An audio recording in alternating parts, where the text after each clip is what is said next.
Thanks for joining us for another special episode of Why You Should. I'm E-Rock, along with me, Little Mike, and Dan. Today we'll be discussing why you should keep calm even though Donald Trump has become the president. Alright, let's do it again. Thank you for joining us for Why You Should. I'm E-Rock, this is Little Mike, and this is Dan. Today we'll be discussing why you should keep calm amidst the... I never had this much trouble. Never. Rubber baby. What's the thing? Rubber. I don't even know. Thank you for joining us for Why You Should. Today we'll be discussing why you should be keeping calm even though President-elect Donald Trump is just that. I'm E-Rock, along with me, Little Mike, and Dan. So I believe we're going to be starting with his trade policies. Dan, do you have any thoughts on that? Yeah, well, since the Republicans have control of the Senate, they should have control and power over trade right now for the next 4 years, or for the next 2 years. As for the Trans-Pacific Partnership, which the United States would potentially lose millions of jobs over, Trump wants to kill that, and he has the power to do that because it hasn't been ratified yet. That'll prevent millions of job losses. And as for NAFTA, NAFTA really has hurt the American middle class, and it's really benefited only multinational corporations and Mexico, because most of our manufacturing jobs have gone to Mexico, as well as Canada's jobs.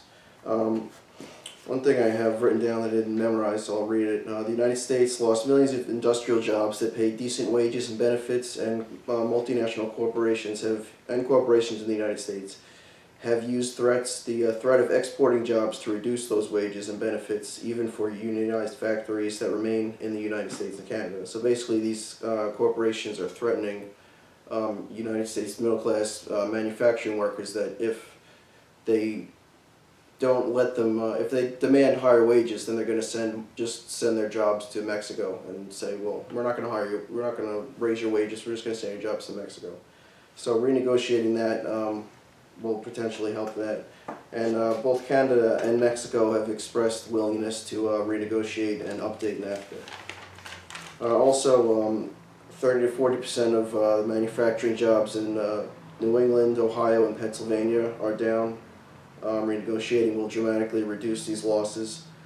And Donald Trump has also said he wants to force companies in the United States to start using U.S. steel, which will greatly help the economy. It'll take profits away from multinational corporations and ultimately give them back to middle-class Americans and manufacturing jobs here in the United States, as opposed to in other countries. That all sounds pretty reasonable to me, to be completely honest. Yeah, it sounds better for the United States than it has been. I myself would like to talk about some of his picks for his cabinet and administration. Some things that might highlight that he might not be as much of a racist or a misogynist or as stupid as people might think he is. For example, a possibly wise decision for National Security Advisor is this retired Lieutenant General Michael T. Flynn. He's been in the military for 33 years, from 1981 till 2014, so he's got a lot of military experience, and Obama even appointed him as the Director of Defense Intelligence Agency from 2012 until 2014, when he finally retired. And he is also a registered Democrat, so for a Republican to be putting a Democrat in office, that stretches across party lines, I feel, and that, to me, shows that Donald Trump may be willing to work with anybody he deems to be the best. Also, for one of his picks, one of his choices for UN ambassador, Kelly Ayotte, she is a senator of New Hampshire from January 2011 until currently, so about 5 years, and she's a woman. She is a woman, so maybe Trump isn't as misogynistic as everyone thinks. And she is great with the environment. She's very pro-environment. She's done some great things to help legislation and to save the planet from destruction of pollution. She's kind of like Captain Planet. She has the heart ring. Yeah, she has the heart ring, exactly. And for Health and Human Services, the Secretary of Health and Human Services, he has selected, well, he hasn't selected yet, but in the running is Bobby Jindal, who we might all remember when he ran for president and was first opening up about it. There was that really creepy stalker video that he released. It was really weird. You probably remember him from that, but Hard to forget. But he seems like a decent choice for Health and Human Services, as he developed a surplus in a debt-ridden healthcare system in Louisiana in just 3 years' time. So maybe he's a good pick for it. And once again, Bobby Jindal, he's certainly a person of color, so it's possible that Donald Trump might not be as racist as everyone says he is. He's also said a lot of good things about Ben Carson. So. That's also very... And he's friends with Mike Tyson and was close to Muhammad Ali. Yes. They were both Muslims. And he's also a friend of Al Sharpton and... Al Sharpton Jesse Jackson actually gave Donald Trump an award for how many black people he hired at one point. Not sure of the year, but you can look that up. Interesting. Well, on the topic of racism, I think one of the groups of people that Donald Trump has really been universally vilified, for speaking poorly about is Muslims.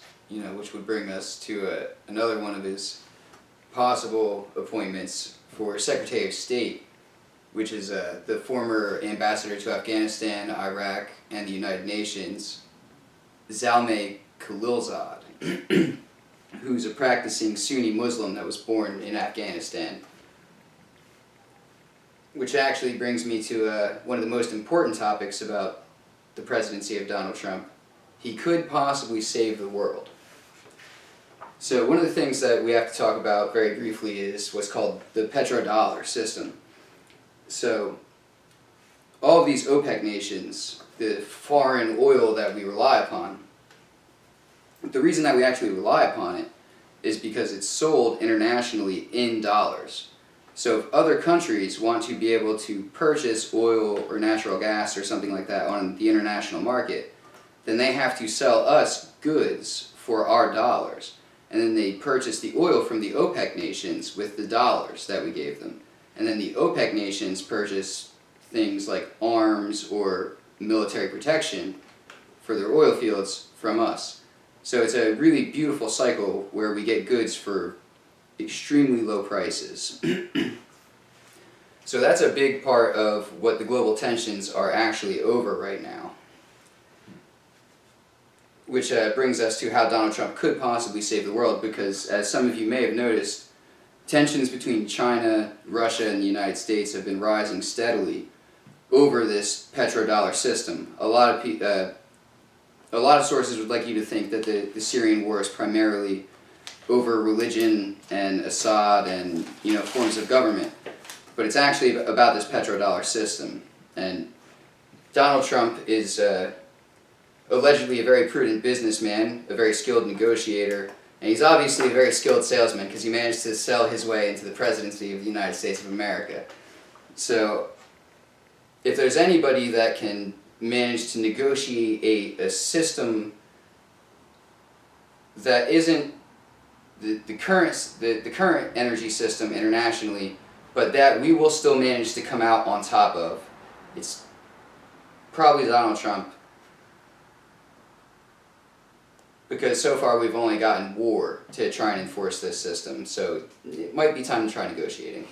Yeah, and if the people don't like Donald Trump in 4 years, there'll be a whole list of establishment politicians ready to go back and give you the same of what we've had for a long time. So I don't think you can destroy the world in 4 years. Yeah, that's probably a pretty safe assessment, I'd say. So, Do you want to take us out, or you want me to take us out? There you go, man. Thank you for watching this episode. We'd like to remind you to keep calm, like, subscribe, and comment. And thank you for watching. I'm Era. This is Little Mike. And Dan, have a good night.